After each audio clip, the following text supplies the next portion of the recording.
Most importantly, it gives investigative agencies more time to find and prosecute the fraud that put people into the positions that are in. That's right. That's right. It's not just the services, it's the appraisers, it's the originators, it's everybody. Now, you're going to hear that a foreclosure is a bad idea because it's going to increase the cost of credit. It's going to make it more expensive.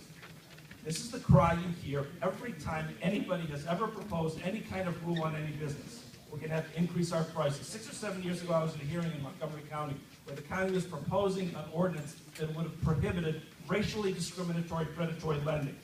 The ordinance would not have prohibited predatory lending. Lenders in Montgomery County were told, exploit the hell out of the people if you want.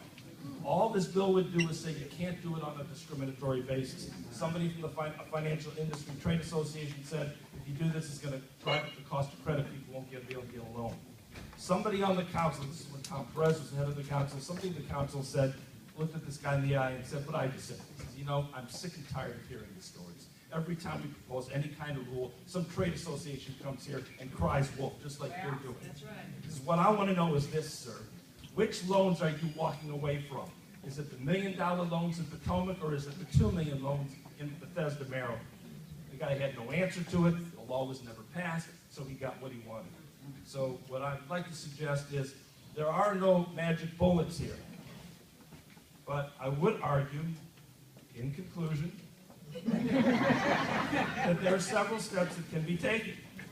There is a $13 billion settlement with J.P. Morgan that we've heard a lot about in the last few weeks.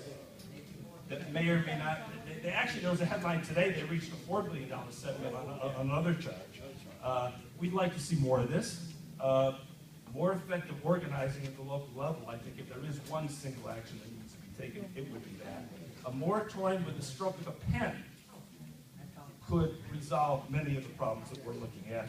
But the message I would leave you with is this problem is not going to solve itself. It's not going to be solved over time. We hear the housing market's coming back, and it is in some neighborhoods. But it's not coming back in the neighborhoods that have been most adversely affected by the foreclosure crisis. Don't let those headlines about the market coming back fool you, particularly in Washington, D.C., where we are buffered a little bit to some extent in some neighborhoods in Washington, D.C. This problem is not going to solve itself. Thank you so very much, and I know you all appreciate that information.